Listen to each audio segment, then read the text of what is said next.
Kevin, we're going to turn it over to you. So good evening, everybody.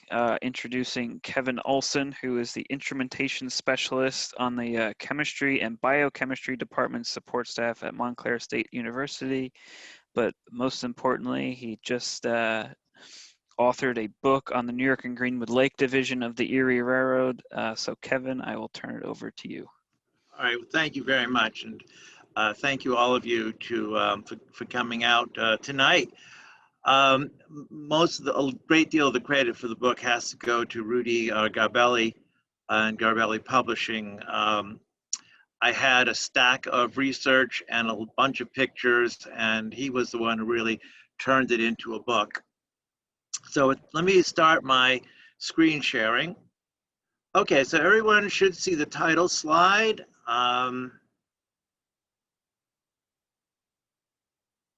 Montclair and Greenwood Lake Railroad, cross purposes, mixed motive, devious deceptions, mixed motives, and the occasional fist fight.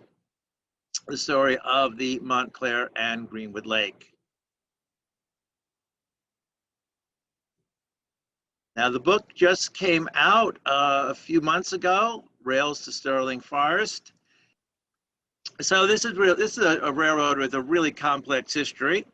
And it's been a lot of fun researching it over the years, and it's great to be able to share it with such an interested audience.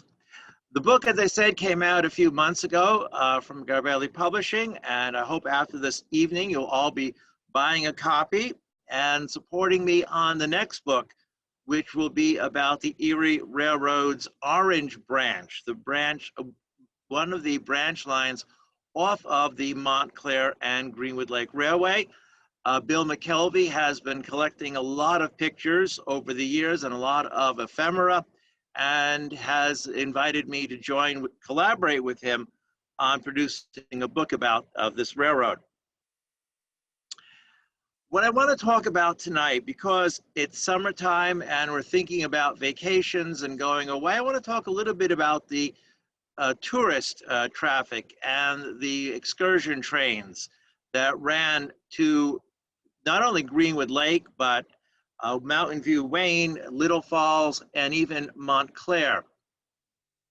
But before we get into the details about the railroad, let me just give you a quick overview.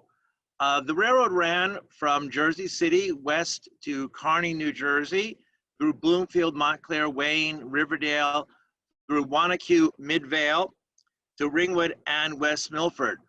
One of the most important customers the railroad had were the iron mines in Ringwood. The railroad itself was just over 50 miles long. It had two suburban branch lines, the Caldwell and the Orange branches, with a third branch line to the Ringwood mines.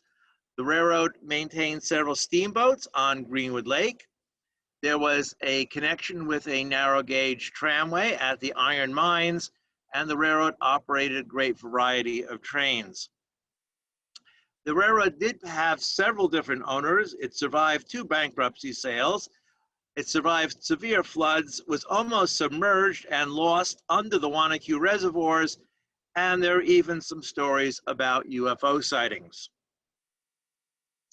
But the railroad story really begins in 1868 with the Newark and Bloomfield Railroad. And this was constructed between Newark to the town of Bloomfield, which at that time included Montclair and Upper Montclair, and was a local railroad to link the town of Bloomfield to the outside world. It was leased by the Morris and Essex, and ultimately came under the control of the Morris and Essex, and of course, later on, the Lackawanna. Meanwhile, the iron mines of Ringwood needed an outlet to market, and this slide shows the Morris Canal running from the Delaware to the Hudson River over the mountains of New Jersey. And the large red line you see is the Pompton Feeder Canal. The red circle shows the location of the iron mines in Ringwood. And as you can see, there is a substantial gap between the Morris Canal, which ran up to the Pompton Iron Works, and the iron mines. And so the owners of the iron mines, Abram S. Hewitt and his partner Peter Cooper, needed a way to get their iron south and to market.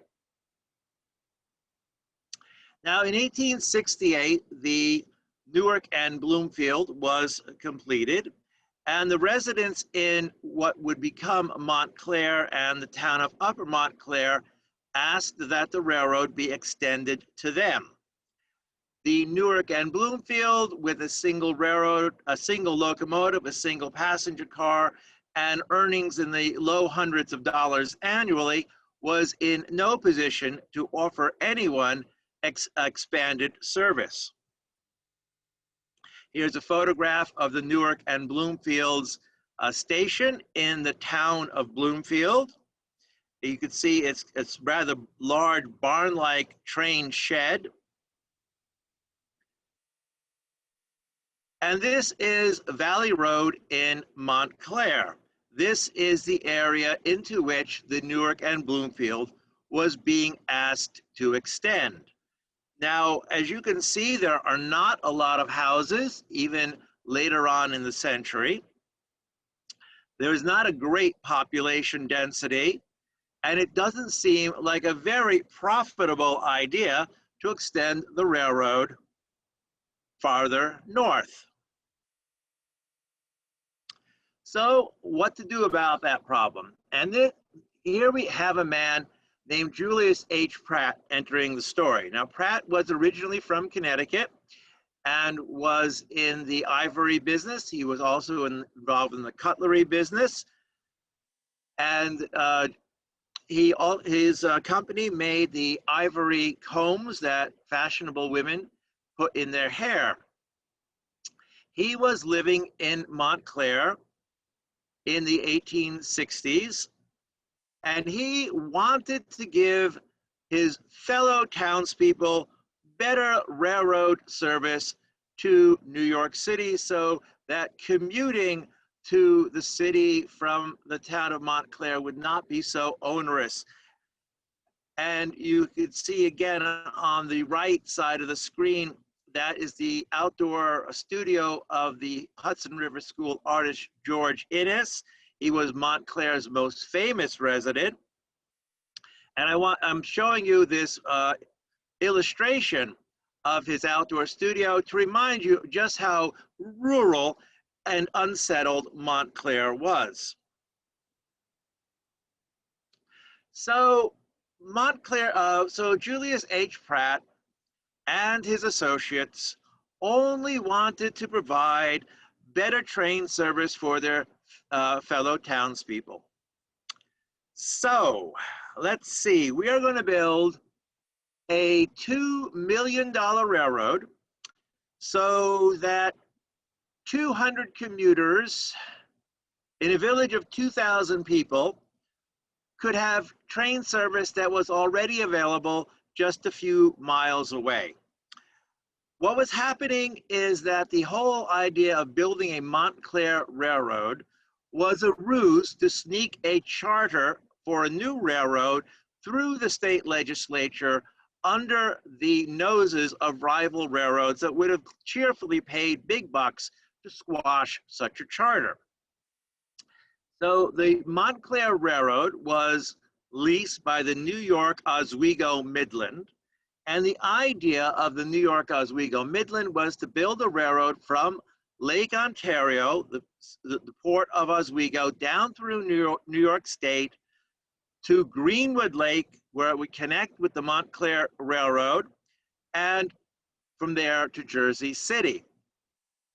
And you could see this map from the early 1870s, showing the railroad going as far north as Greenwood Lake and continuing right up into Orange County, New York, and ultimately to the Lake Ontario port of Oswego.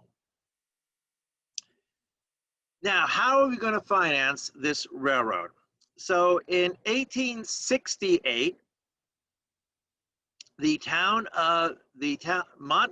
people living in Montclair and Upper Montclair broke away from Bloomfield, started their own town, and agreed to sell bonds to finance the railroad.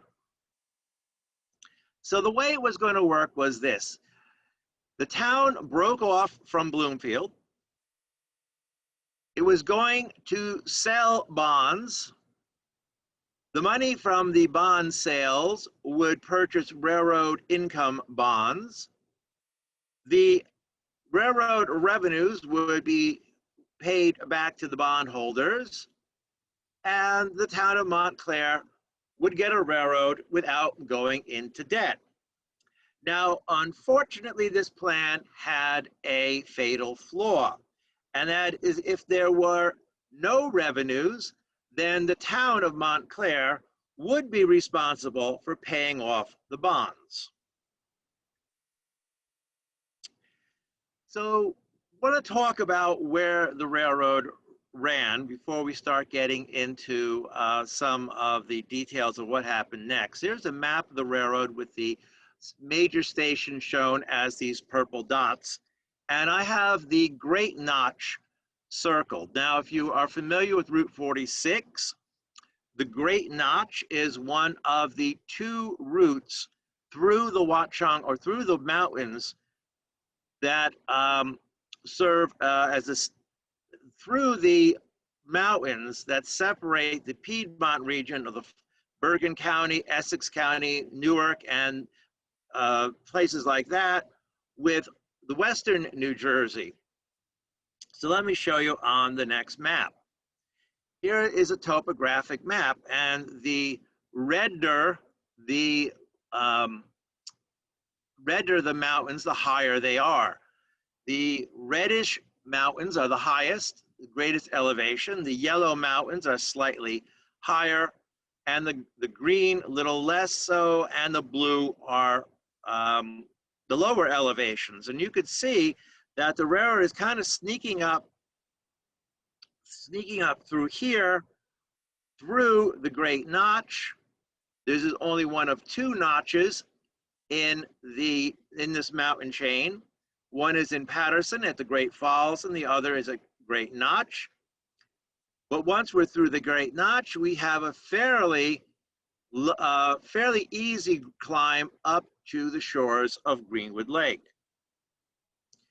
And I have a 1950s era photograph here of the stone company that operated at the Great Notch to give you some idea of the topography of that region. And this was the railroad's first major obstacle, building north from Montclair to Greenwood Lake.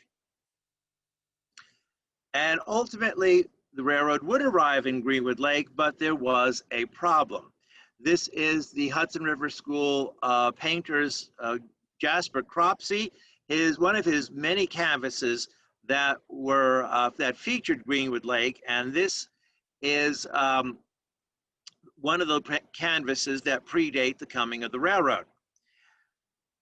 You may notice that Greenwood Lake is surrounded by mountains. It is sitting in a valley. So once the railroad managed to reach Greenwood Lake, it would have to climb back out of the valley or dig a very expensive tunnel underneath these mountains. The Montclair Railroad, as it was building north to Greenwood Lake, encountered another problem, and that is here at Pompton Junction, where this yellow line shows the route of what would become the New York, Susquehanna, and Western, or the New Jersey Midland. Now, whichever railroad reached Riverdale, Pompton Junction first, they would control this key geographical point and dominate the route to Oswego. Now, if you think about it, when you drive north on Route 23 into Pompton or into Riverdale through Wayne Township, you're driving on flat land. When you go into Pompton Lakes or Riverdale, you're on flat land. And if you want to drive west you're driving west through the Pequannock River Valley. So this was the only route that you could, to get anywhere in northern New Jersey, or to build a railroad anywhere in northern New Jersey, you had to control this location. And unfortunately, the New Jersey Midland arrived there first. They dominated the route westward through up the Pequannock River Valley.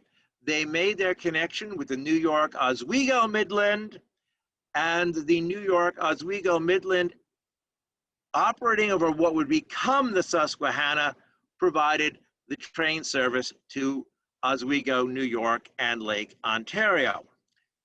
In other words, the Montclair Railroad wasn't going to Oswego, New York. So now we got to have a plan B. What are we going to do? I just wanted to show, take a moment and show you the locomotive Hasencleaver, which was one of the first locomotives built in Paterson for the Montclair Railroad, or here it's leaded for the New York and Greenwood Lake Railroad, dating to the early 1870s. So this is the type of locomotive that you would have seen pulling the trains at this time in history. Oh my goodness, wrong slide. Now the railroad reached Ringwood in 1873, and it was essentially finished. Now, as I said, we have to come up with a plan B. We've got this railroad through Montclair, got this railroad up to Ringwood. What are we going to do with it?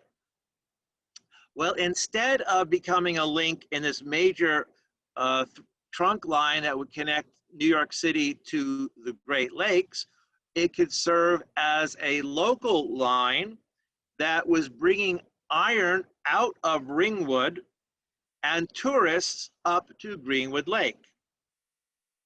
So this is how the railroad saw its future. Now, the railroad reached Ringwood in about 1873.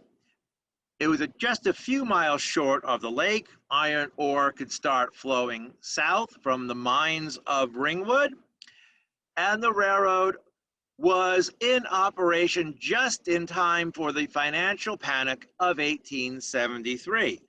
And all of those earnings that were anticipated by the town of Montclair to pay off the railroad bonds were not materializing.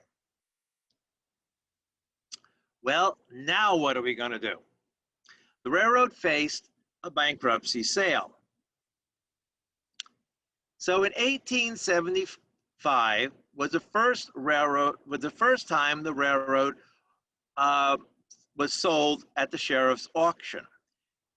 Abram S. Hewitt, who was the iron master in Ringwood and the owner of the Ringwood group of mines with his father-in-law and business partner Peter Cooper, had been looking for a way to bring iron ore out of Ringwood for many years. His partner in this venture was Marcus L. Ward, a Newark politician. And what they needed to, if they were going to gain control of this railroad, if they were going to have a way to bring iron ore out of Ringwood, the first thing they needed to do was get the Montclair Railroad out from the grip of the New York Oswego Midland. They submitted the winning bid of $200,000 and renamed the railroad the Montclair and Greenwood Lake Railway. So what can we do with this railroad?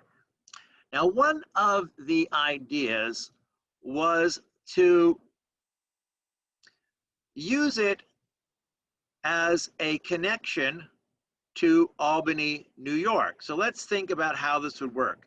We start in Jersey City, we build west, we go up the Wanacue River Valley to Greenwood Lake, we somehow get out of the valley of Greenwood Lake, we connect with railroads that are moving south from Albany, and we have a new connection between Albany and Jersey City.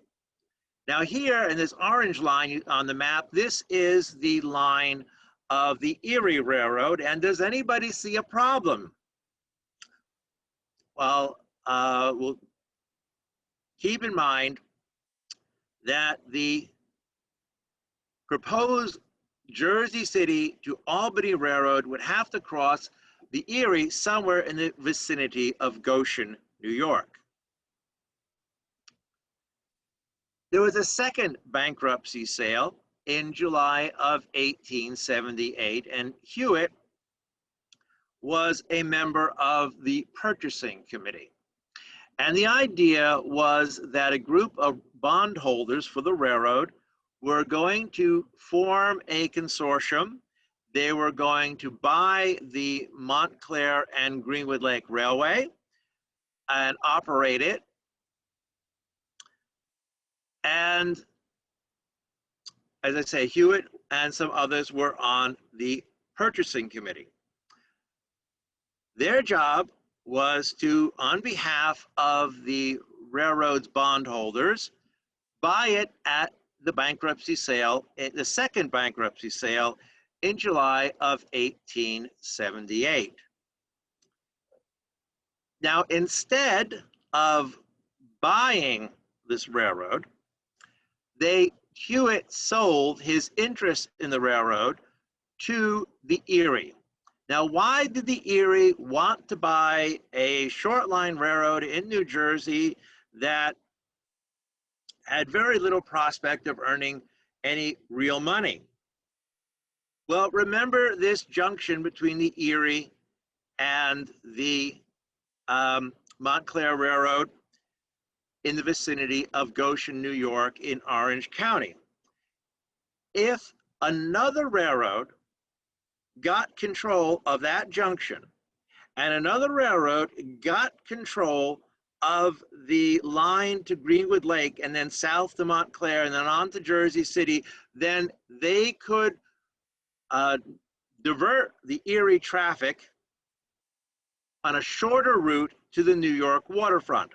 And if the Erie management decided that if anyone was going to control this route, it was going to be them. So they were very happy to buy Abram S. Hewitt's interest. What this meant was, even if the bondholders did buy the railroad, and ultimately they did, the Erie would have control over it. So that it would not be an independent railroad. It would be a branch of the Erie. Now, the image you're looking at here is the Hudson River School artist George Innes. He did a painting called A Short Cut to Watchung Station. It shows a train on the Montclair and Greenwood Lake Railroad passing through the fields around Upper Montclair. The railroad went into receivership, and it was managed by the receiver Garrett H. Hobart.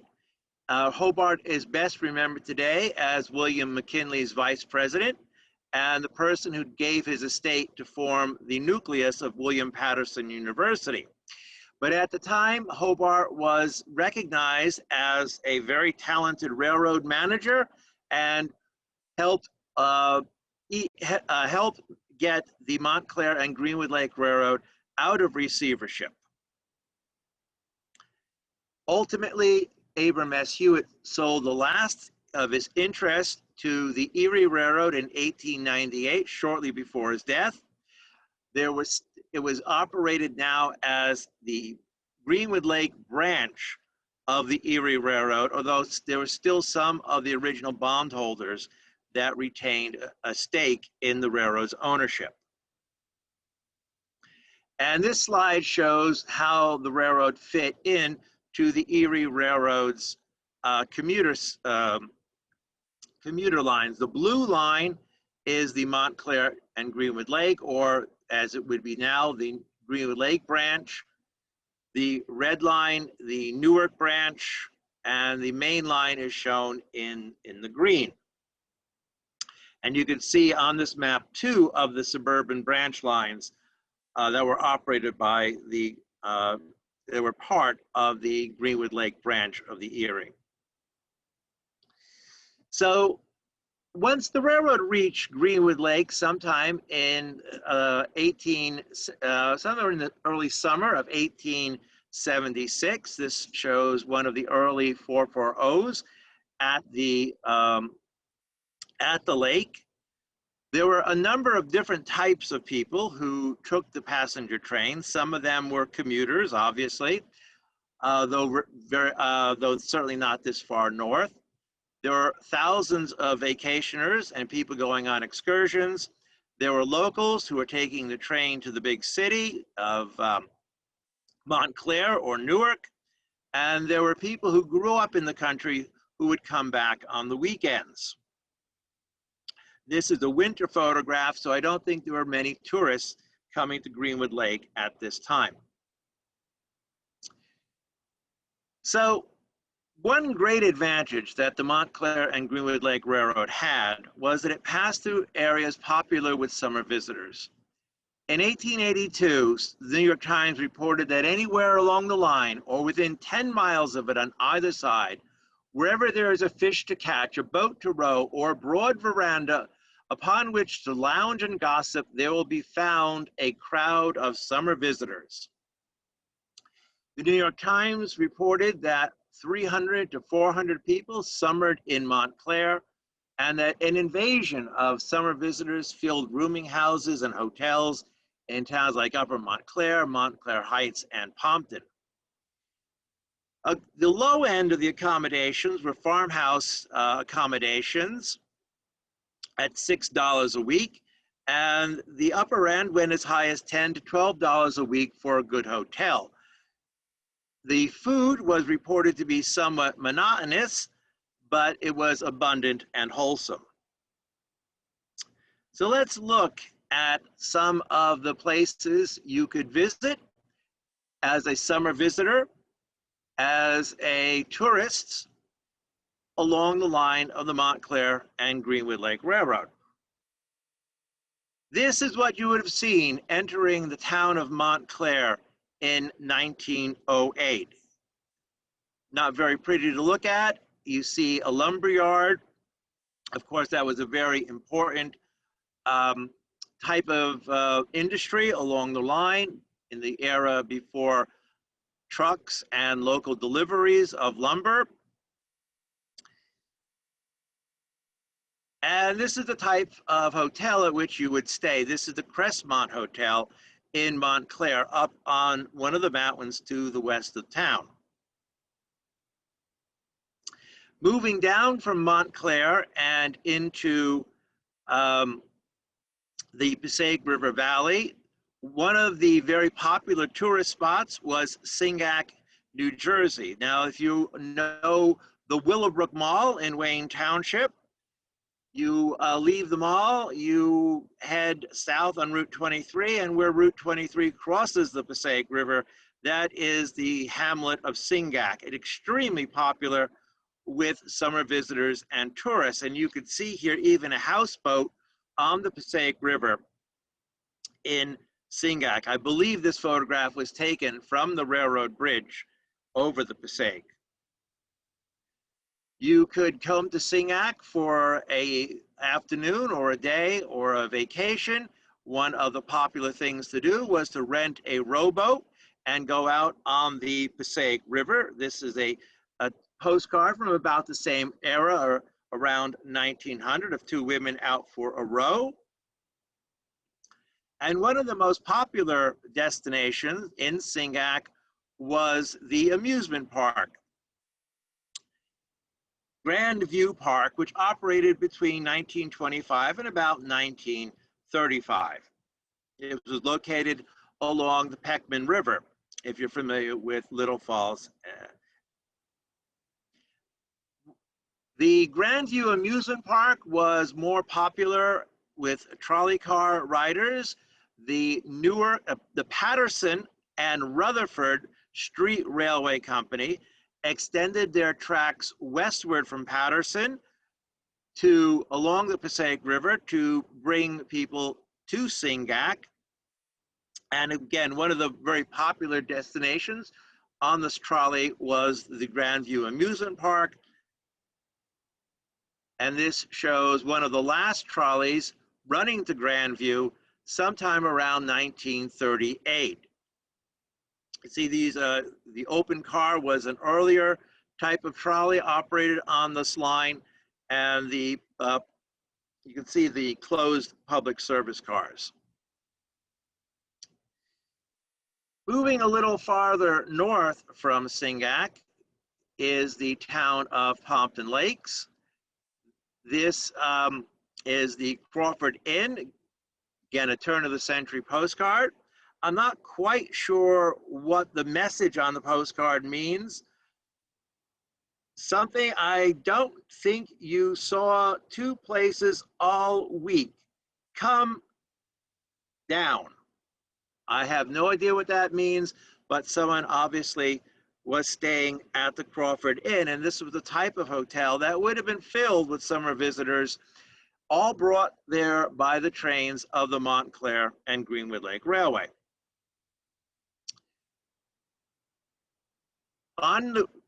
Going from Wayne Township to Pompton Lakes, the railroad would have crossed the Morris Canal, and this is the Montclair and Greenwood Lake Railroad's lift bridge over the Morris Canal. You can see a boat passing under it.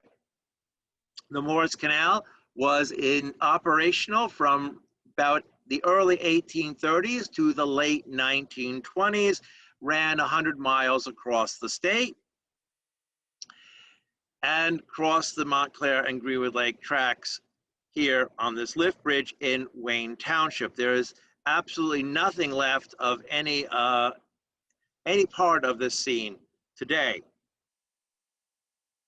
One of the really popular things to do in Mountain View, Wayne, was to take a canoe up the Morris Canal or up the Pompton River or the Morris Canal feeder. This is the aqueduct that carried the Morris Canal over the Pompton River, and you can see a canoe with two women and a young boy swimming in the aqueduct.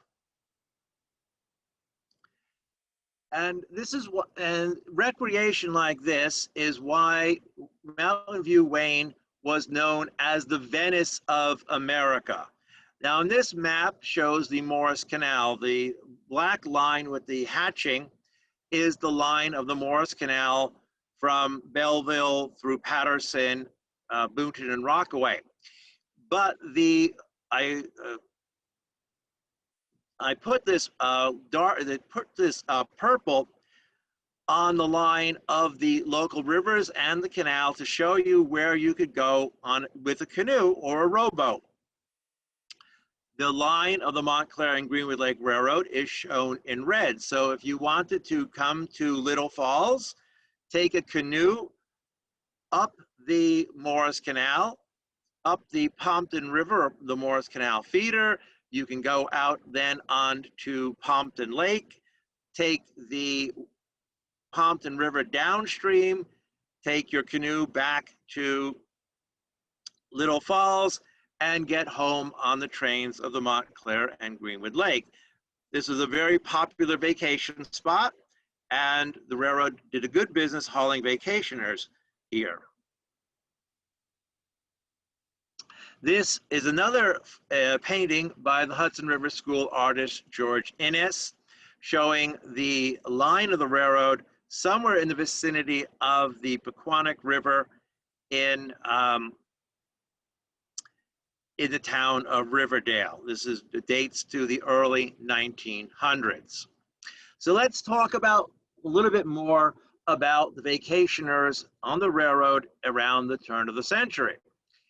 Vacationers in the low-end accommodations had rooms as small as 6 by 9 feet, coarse food that was badly served, and a general lack of cleanliness. A reporter for the New York Times was astonished at these conditions, and he said that conditions in the city must be very bad if this is where anyone would choose to spend a vacation. The New York Times reporter interviewed one man whose family took in the summer boarders. He said, "It pays very well. We take in 12 people who pay from $7 to $10 a week. They are mostly ladies and their children who have come not for fishing or boating, but simply to get country air and escape the heat of the city. We raise our own vegetables and poultry and buy meat in town, and thus clear a good sum by the end of the season. But it is pretty hard work, and my wife is such a careful housekeeper that she is played out by the end of the summer.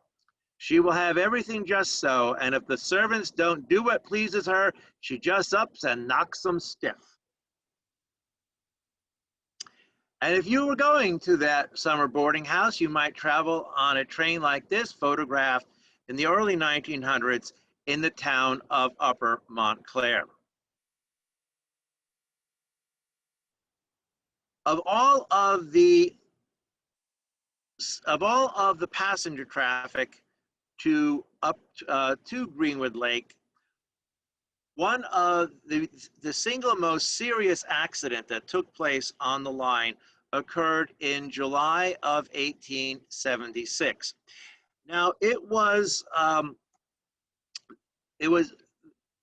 extremely popular with civic organizations, with church groups, with Sunday schools, to charter a train to take their group to Greenwood Lake for a day. And one of these trains in July of 1904 was chartered by a German fraternal organization, the Platte Deutsch, and the train stopped at Midvale for water on a Saturday morning at 11 o'clock. The special train is shown by these green marks down here at the bottom on the line. The train arrived at Midvale, departed Jersey City about 9:50 in the morning, had arrived at Midvale, which is Wanacue. After pausing briefly at the station, the train ran a little ways north of the station and stopped at the water tank. As was correct, the train sent a flagman back along the line who had gotten about 230 feet south of the special when he saw the regularly scheduled train pulled by locomotive number 335 coming into the station at Wanacue. So what happened next is that the flagman heard the whistle blow for the special train, and thinking that the water stop was over and that he had better get back on board, he turned around when he heard or saw the regularly scheduled passenger train being pulled by engine number 335 coming north. He started frantically waving his flag. The engineer of 335 acknowledged the signal, applied the brakes, but it was too late, and the locomotive telescoped one of the rear passenger cars. 12 people were killed and 60 were injured. And here's a photograph of the wrecked train clearing up the damage, and a photograph from the Tacoma Times, this was national news, of one of the wrecked passenger cars. So if we look at this map for a moment, or look at this diagram for a moment, you could see what happened. The critical thing about this wreck is that the stations all had manually operated block signals. And as engine 335 was coming north, the block signal at the Wanacue station, or at the Midvale station, was clear.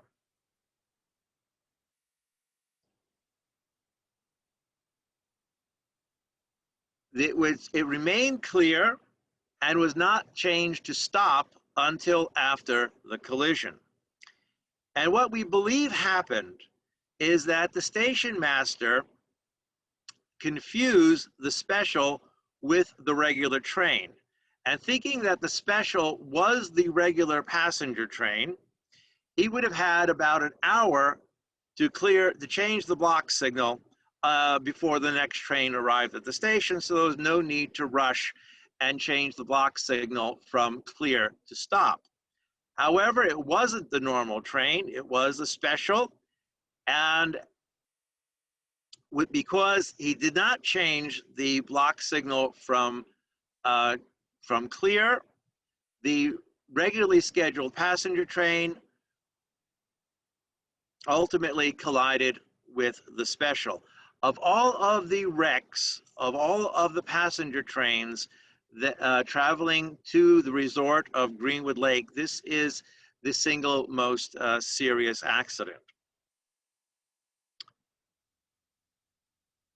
So turning our attention now to something a little bit more pleasant, let's talk about going for a vacation in Ringwood. If you're familiar with Route 511 or the Greenwood Lake Turnpike, this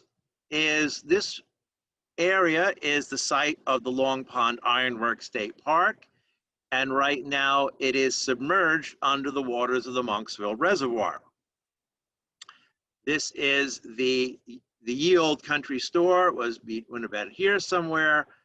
The Monksville Reservoir was about here.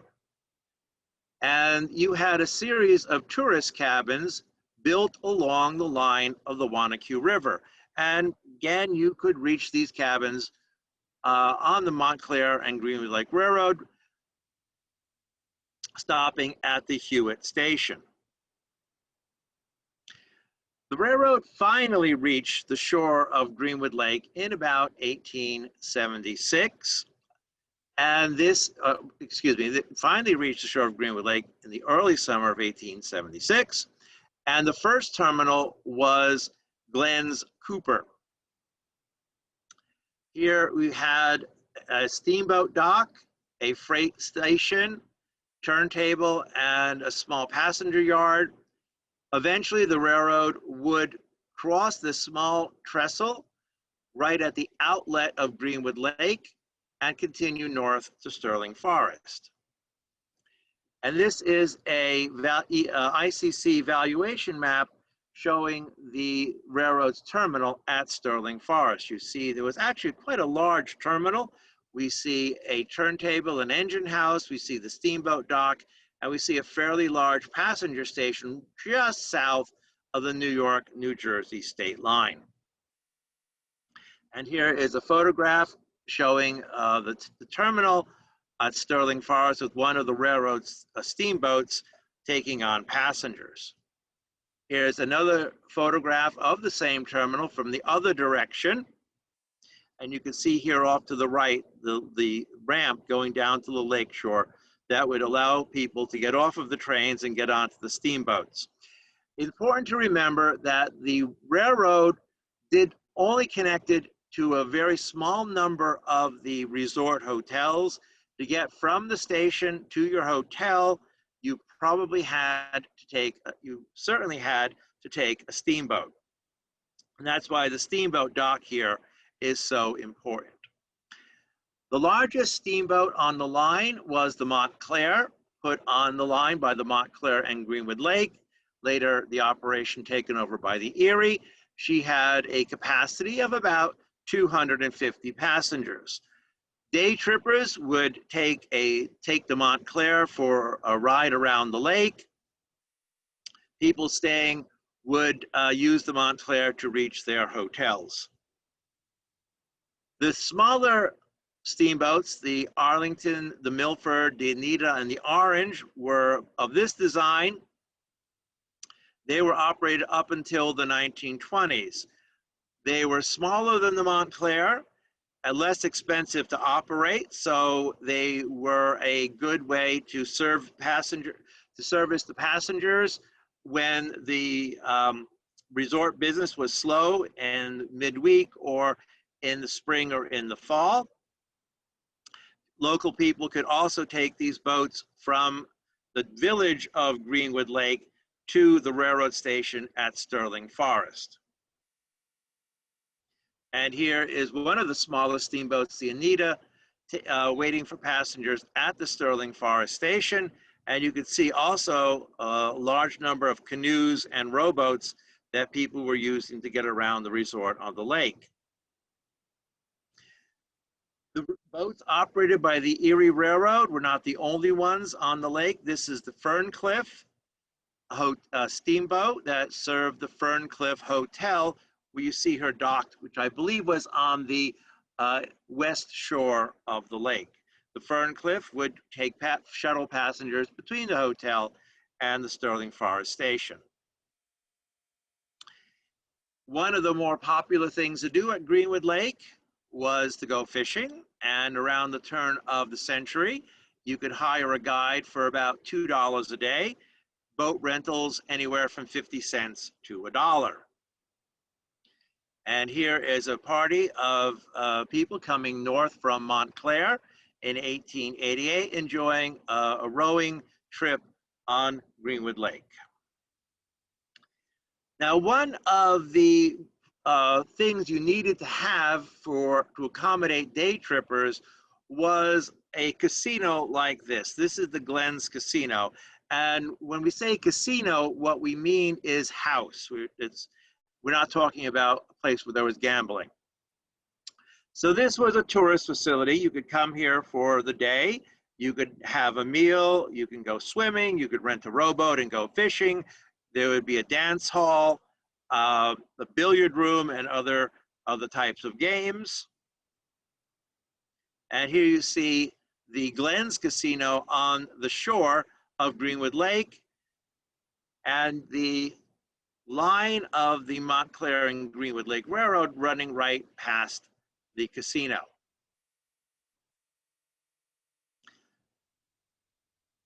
Here is a swimming beach at the north end of the lake at a place called Chapel Island.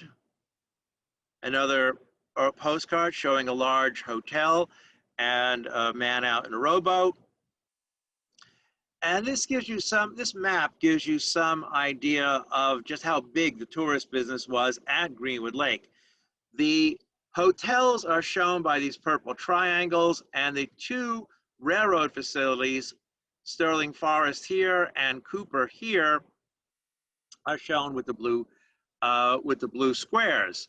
There were hotels all up along the west shore of the lake, Brown's Hotel down here in West Milford, several hotels in the village of Greenwood Lake, New York. So what were some of the ways that that the hotels tried to attract the tourists? Well, the Fuller House was said to be very popular with hunters, and they did not charge extra if you brought your dog. The Lakeside House boasted about their steamboat connections to the railroad. The Brandon House had 56 large rooms. Windmere, 40 rooms. I like that the Valley View House said they're open year-round. A lot of people came to Greenwood Lake for hunting and fishing after the tourist season was over. The Lakeside Hotel offered children at half price. And speaking of the off-season, one of the very important industries at Greenwood Lake was ice cutting. And there were two large ice houses right on the shore of Greenwood Lake. These were also operated by Abram S. Hewitt. And you could see the siding that serviced the ice house. The ice was cut in the winter, packed in sawdust, and shipped south in the warm weather. This provided a very important very important seasonal employment for a lot of farm hands who would otherwise be unemployed during the winter. Now, if anyone's got any ideas about this photograph, I'd love to hear them. This was in 1936, a year after the rails were torn up at Sterling Forest. Someone put a passenger coach at the end of the track. I don't know who. I don't know where they got it, why they put it there. Maybe they were using it as a vacation home. So if anyone has any ideas, please let me know. The railroad was closed in 1935, so this photograph was actually taken when the track, after the track at Sterling Forest had been torn up. Some of you may be familiar with a facility called the Weiss Ecology Center. In 1920, a group of the New York chapter of an organization called themselves the Nature Friends bought a farm in Ringwood. They renamed it Camp Midvale, and the group was the Nature Friends were a German-American fraternal organization. They were primarily outdoor enthusiasts. They liked hiking, skiing, and other outdoor sports. And many of you may know this facility, Camp Midvale, when it was the Weiss Ecology Center, which was taken over by, it was taken over to be converted from a camp into an outdoor education center. This is Camp Midvale. This is the main dormitories with a dining hall and rooms on the second and third floor. If you were visiting Camp Midvale, you took the train to Midvale, and there was a shuttle bus available to bring you up to the camp. Camp Midvale was famous because it was one of the few places in New Jersey in the 1930s where you could go skiing. It was one of the earliest ski centers in the state of New Jersey. And if you've been up to Camp Midvale, Weiss Ecology Center, the Highlands Nature Center, the ski run was near the pond where there was the swimming beach. I want to mention, though, it's kind of, it's interesting that the Montclair and Greenwood Lake Railroad, or the Greenwood Lake branch of the Erie, never really took advantage, or never really was able to take advantage with the growth of skiing as a recreation in the 1930s. With the 32 Olympics, skiing became very popular. The Erie Railroad did operate a number of ski trains, but it was closed. The Greenwood Lake branch was closed before the Erie really had an opportunity to cash in on that particular business. So I think I'd like to leave the last word on the subject to the author of this postcard, showing some freight cars and steamboats at the Sterling Forest Depot. And whoever C.H. Jr. is, he or she simply said, loving the place. And that's a sentiment I certainly have to agree with. The last train to Greenwood Lake ran in 1935. As soon as the railroad was closed and the rails were torn up, the roadbed was converted to a road by the county of Passaic. So if you drive on the roads around the east shore of Greenwood Lake, at least in part, you're driving on the old railroad bed. The Wanacue Reservoir was constructed in 1922, and these are some photographs showing the construction of the reservoir that are in the collection of the Wanacue Public Library.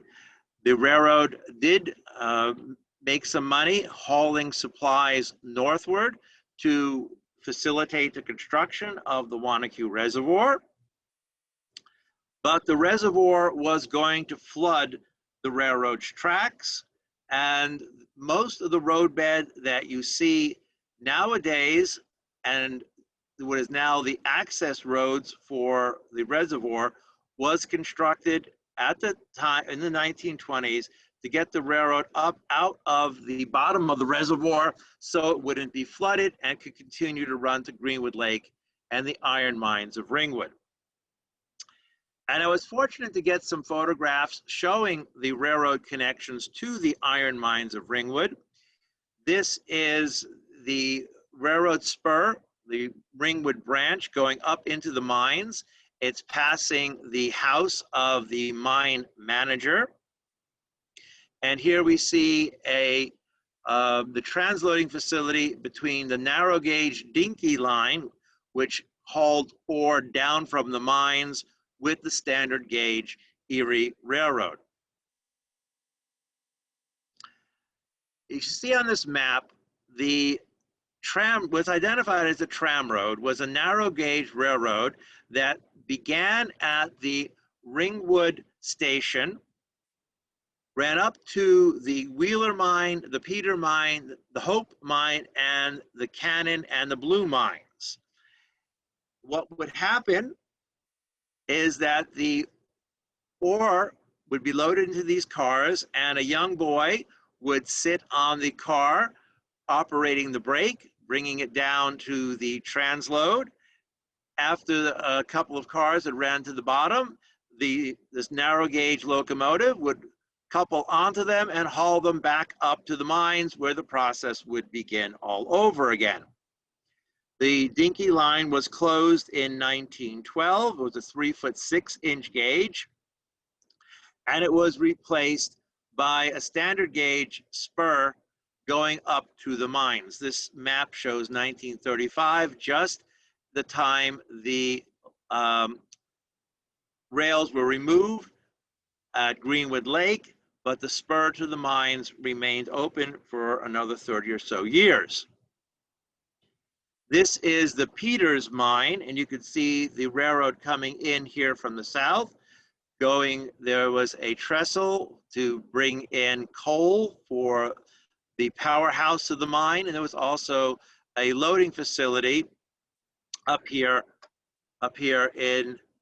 right at the opening of the Peters mine pit. The Peters mine is extremely deep, and this shows one of the ore cars being lowered down into the mine. The other major mine on that spur was the Cannon mine. These are the surface workings, or the surface facilities. And as you can see, this was not just a little hole in the ground, but a major iron mining operation. And this is the very last movement on the Montclair and Greenwood Lake, or the Greenwood Lake branch, in 1964. During the Second World War, these mines were put back in operation for the war effort, or actually they were dewatered, and new facilities were built in case they were needed for the war effort. The U.S. Navy sent 2 switchers north to the iron mines so that to help switch the cars there and help service the mines. They were eventually sold to an iron mining company in the Midwest and had to be brought south. They went down to Midvale, where they were readied for their new owners. But this was the very last time that any traffic moved north of Wanacue, Midvale on the Montclair and Greenwood Lake. So most of us know the Montclair line as the Montclair-Boonton line, which is operated by New Jersey Transit. One of the earliest housing developments that made a transition from resort to for year-round housing was at Owosting at the south end of Greenwood Lake on the east shore.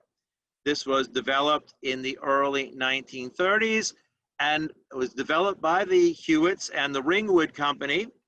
The Ringwood Company wasn't doing a lot of mining. They had a lot of employees, they had a lot of cash, and they had a lot of real estate, so they made a transition from mining to residential real estate development, and Owosting was the first community that they developed. Even though the railroad had been operating to the site of Owosting for many years, By the time this community was developed, the railroad had ceased operations, and most people commuted from Wosting by bus or car. Here's the room of the Wosting Clubhouse. This was a private lake community. The northern terminal of the railroad, after the line to the lake was closed in 1935, the northern terminal for all passenger operations was Wanacue Midvale, same location we talked about earlier with that wreck in 1904.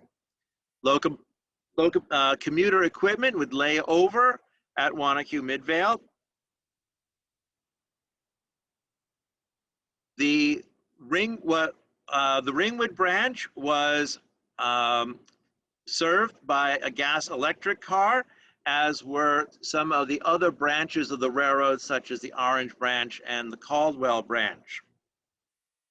The gas electric car allowed the railroad to maintain its mail service to the Ringwood post office and haul about 5 or 6 passengers a month between Ringwood and the big city of Jersey City. Here we see an Alco road switcher with the later commuter train coming out of the yard at Wanacue Midvale. And at this time, it wasn't just commuting. One of the last major industries on the line were sand pits in the vicinity of Wanacue and Riverdale and Pequannock. Now, if you're familiar with the ground at that in these towns, you'll know it's very sandy. This was the bottom of glacial Lake Passaic. And when Route 80 and other major highways were being constructed, a lot of sand was needed for making concrete. Those sand pits this particular sand pit was operated in Riverdale. And there was another large sand pit operated in Wanacue Midvale. It was serviced by what was called the Brewster Switch, where hopper cars that originally were constructed for hauling coal were converted to sand service and brought out of the sand pit and hauled south to go into constructing Route 80 across the New Jersey Meadowlands. And Jim Costabas, who was an extremely helpful in the preparation of the book, deserves credit for some of these photographs. This is from his collection, showing the sand being hauled out of the Holdale pit up to the Brewster Switch, and then this will be taken south and taken south to go, again, as I say, for highway construction. This photograph shows what are reported to be the very last freight cars in Midvale sometime in the early 1970s. The Midvale Bridge across the Wanacue River, just downstream of the Wanacue Reservoir outlet, collapsed in 1972, and with it, any hope of reviving passenger traffic as far as Wanacue Midvale.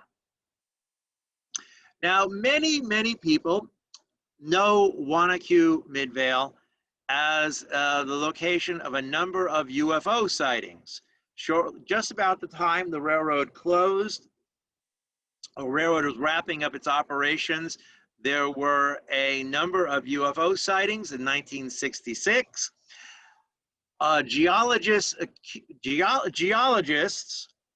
attribute these sightings to what are called earthquake lights, which are a type of sort of like a lights or lightning that is formed by static electricity that builds up along earthquake faults. And as you know, the Ramapo Fault runs through this area. However, A lot of people believe that there were alien spacecraft in the skies over the sand pit of Wanacue, New Jersey in the 1960s. And it's a fun story associated with this railroad. This is my photograph of one of the last trains operating north of Mountain View into the town of Pequannock, where the northernmost customer was a feed dealer. And then the track was cut back to Wayne Township, and the remainder of the railroad became part of New Jersey Transit's Montclair Boonton line. Wayne Township is shown by that red arrow, and the Montclair Boonton line is shown by the sort of brownish line running west from Newark and west to Hackettstown. Okay, so remember Julius H. Pratt, the man who built the original Montclair Railroad? Well, the Montclair Railroad that he built became part of the Erie, and the original Newark and Bloomfield became part of the Lackawanna. And the two railroads were only a couple of hundred yards apart in the town of Montclair. We had two major commuter lines. One was the Montclair branch of the Lackawanna.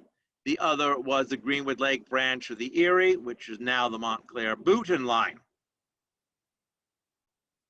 Now, the Lackawanna Railroad had a major terminal in downtown Montclair. And you can see in this 1906 map, we had a large station, a fairly substantial freight yard, a very large lumber yard that was serviced by the railroad, a turntable and an engine house. You can see a number of smaller industries. There are two street railways that are intersecting at this point as well. And when the line was the station was rebuilt. This is the 1913 station, and this station was there when the railroad was electrified in 1928. Incidentally, this station has been preserved as a shopping mall, and if you're in the town of Montclair, you can visit the original Lackawanna station, or the 1913 Lackawanna station. But operating two railroads so close together was not particularly financially, what shall I say, it didn't make a lot of financial sense, particularly since the Lackawanna was one of the least patronized lines in the New Jersey transit system. So the Montclair connection was constructed. The new track, which opened in 2004, veering off to the right, links the Montclair Boonton line with the Lackawanna's Montclair branch, and the original Montclair and Greenwood Lake Greenwood Lake branch of the Erie is shown going off to the left. Now, Mike Del Vecchio proposed to operate a passenger service on this line. It was open for a few more years because of the Norfolk Southern served Harts Mountain Industries in Orange. But when Harts Mountain closed down their pet food plant, there was no more freight service on the line. Part of it has been used for the light rail, but overall, the line is now being converted into a rail trail. Meanwhile, on the northern end of the line, in the town of Pompton Plains, the Erie station is now the township's museum. And you can see here on the dotted yellow line on the map, the line between Pompton Plains in the town of Pequannock and Mountain View Wayne is now being converted into a rail trail. Meanwhile, the Montclair Boonton line is still operated by New Jersey Transit, and I occasionally take it to get to work. And here are some important dates. And that brings me to the end of the presentation. Well, thank you all so very much. This was a great pleasure to be able to come and address you tonight. That was awesome. Thank you, Kevin. You're very welcome. You're very welcome. Yes, Kevin, thank you very much. That was very informative, and a lot of the early context, you helped clear that up. Some of that I wasn't sure of. So thank you very much. You're very welcome. You're very welcome. Cooper and Hewitt are the names of the Cooper Hewitt operation over in Brooklyn, right? The museum and the right. Yeah. Cooper Union, and was founded by Peter Cooper. Right. Right. And you mentioned I had something to do with proposing passenger service on the line. I don't know where that came from, but on the old line. Oh, you? Oh my gosh! You know, I saw your name on the screen. Who ran the Greenwood Lake Railroad in Oh, that was Wilson proposed it. Right. The new New York Greenwood Lake tried to get the new New York and Greenwood Lake. Sorry, what? You know, I was looking at your name on the screen as like, okay, sorry, no problem. So you didn't know you owned a railroad, did you? Well, actually, at one point, tried to talk to Jimmy about his company for a museum operation in Patterson. The city of Patterson wanted to put a museum in the Erie terminal. Yeah. But thought it'd be easier to work with Jimmy's corporate structure than to reincorporate a new one. But you know, change in leadership in Patterson, that really never materialized. But that's another. So. No, it was. We do have some questions if you'd like to answer, Kevin. Okay, I'll do my best. Did the New York and Greenwood Lake only have a charter in the state of New Jersey? Yes, that is correct. The railroads that it would connect with and reach, so that it could reach Oswego, were chartered in New York. So they only needed to make it all work. They only needed a charter in New Jersey. Okay. So never had a New York charter. Okay. If anyone else watching has any questions, please submit them. But we had a lot of positive feedback. Thank you very much for your presentation and how informative it was. And if anyone's interested in purchasing Kevin's book, it is available at garbelypublishing.com, also eriegreenwoodlake.com. Thank you, Rudy. And that is what it looks like. Well, look, yes, I also have. I have a question. Okay. Yes. All right. The alignment in Bloomfield of the Lackawanna's Montclair branch. Yes. That was done by Cooper Hewitt and everybody and the early people before the Lackawanna. Well, that was the Newark and Bloomfield. That was the Newark and Bloomfield in the 1850s. Well, yeah, you may not be aware, but Tri-State is in the process of being historical consultants on the restoration of the terminal by the new owner. Wonderful. I'm so glad to hear it.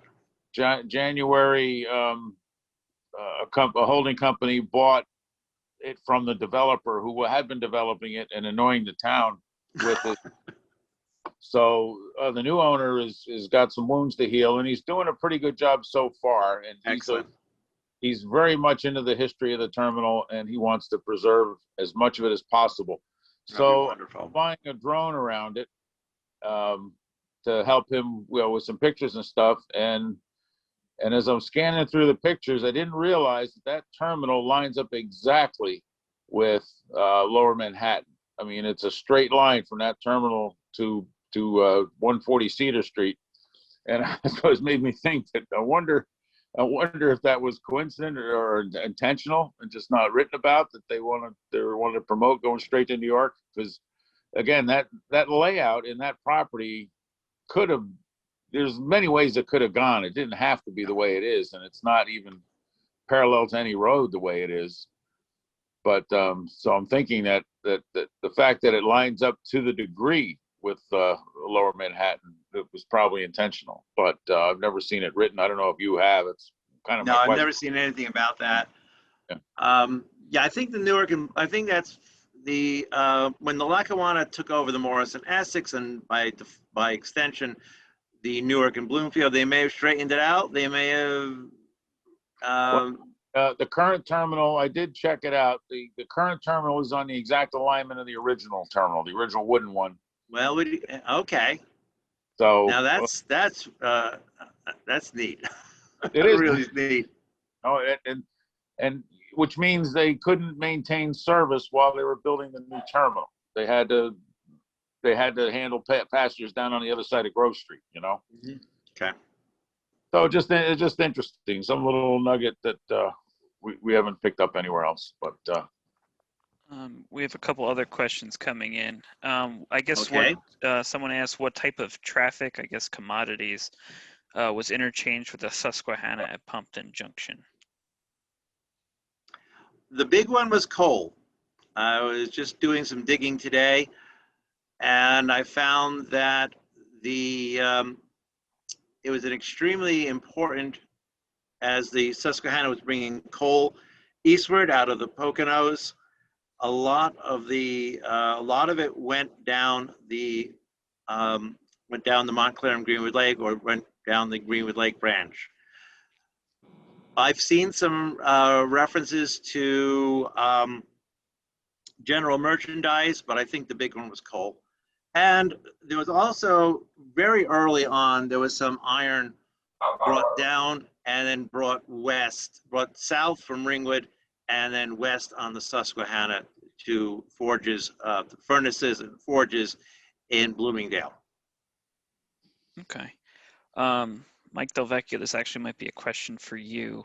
Do you have any information on the recent operations on the second New York and Greenwood Lake in the 1990s, the Jimmy Wilson operation?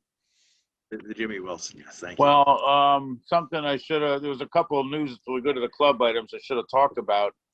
Yesterday and today, the rails were lifted from the Dundee Spur. So the street running is no longer street running. It's now gravel running. And probably in the next few weeks, it'll be paved over. Blacktop running. And that marks the end of the Passaic, of the Dundee Spur and Passaic forever. In terms of Greenwood Lake operations, the corporation still exists. I'm not sure who actually owns the corporation, because the IRS had seized it as part of the tax problems on the Dundee Spur. So the New York and Greenwood Lake, the second New York Greenwood Lake, currently is not operating as a railroad. Okay. What's happening to its assets right now are up in the air. There's a few things. Port Jervis still intends to seize in court, take ownership of all the stuff that remains in Port Jervis. The stuff that left Port Jervis, including the E8 and the 5 coaches, they were gotten out of there before the gavel falls in Port Jervis. Okay. Kevin, question for you. So how far southeast is the rail trail on the Greenwood Lake line expected to go? Will it cross the Passaic River? Oh boy, that's a tough one.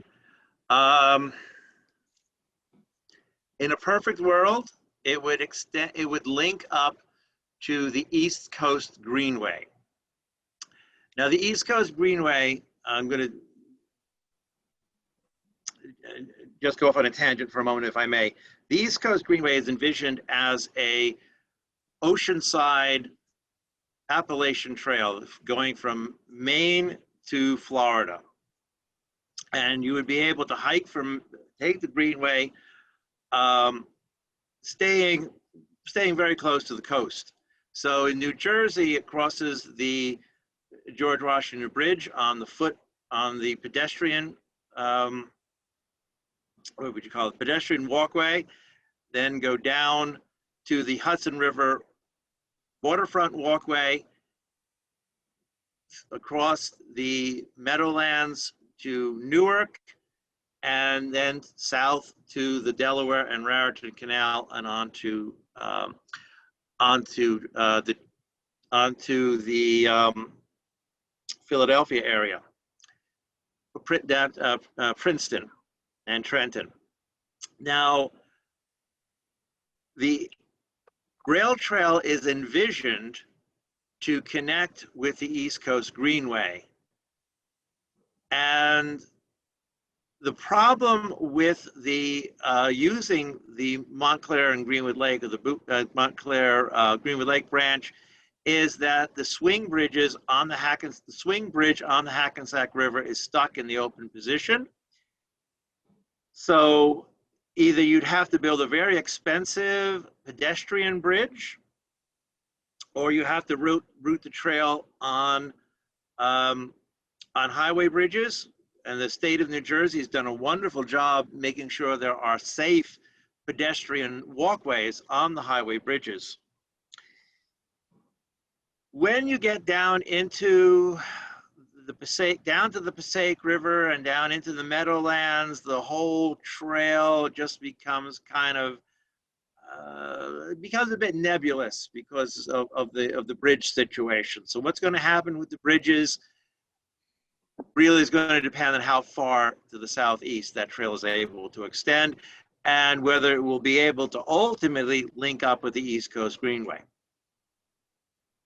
Great, thank you.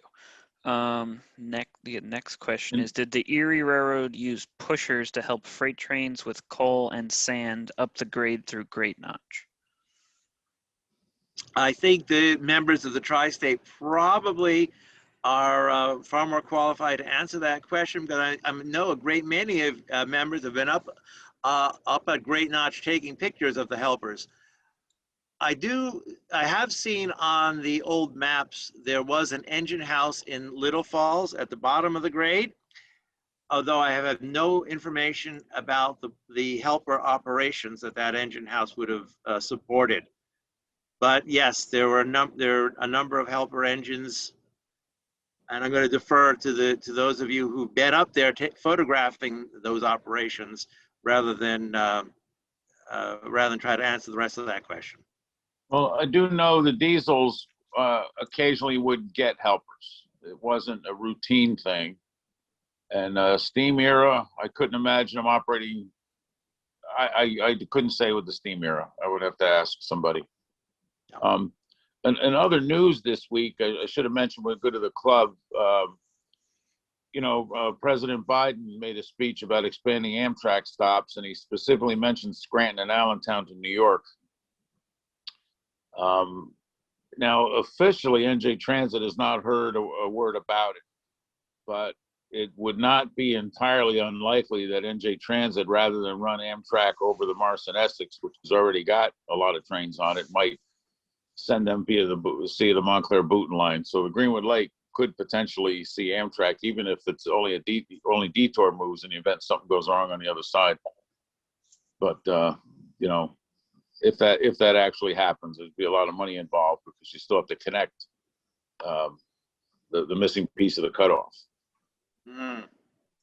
And very interesting.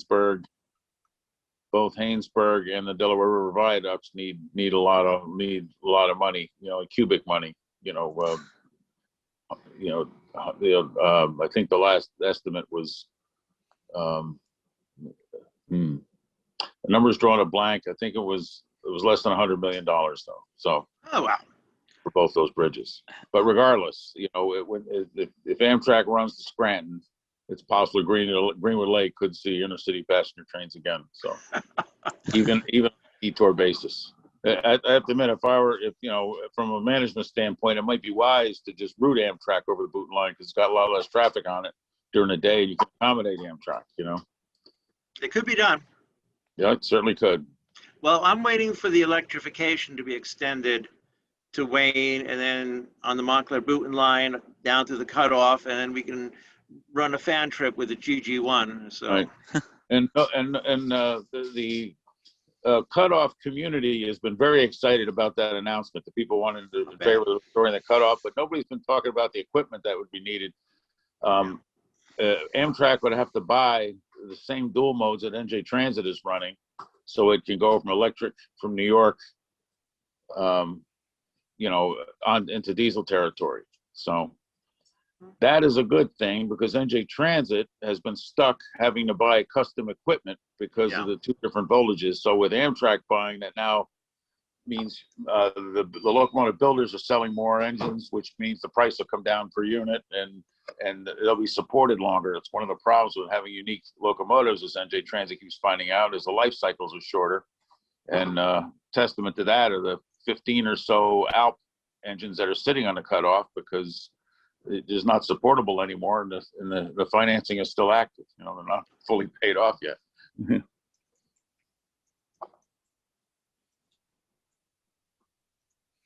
Okay, I think that is the end of our questions. So Kevin, I want to thank you on behalf of Tri-State for You're very welcome. giving this wonderful presentation to us tonight. I will be posting it to YouTube and our website in the next few days, and I'll send you a link so you can share with anyone who might be interested. Thank you again. Thank you very welcome. Yes. All right. Good night, everybody. Yep. Good night, everybody. We'll see you next month twice. Yes. Good night.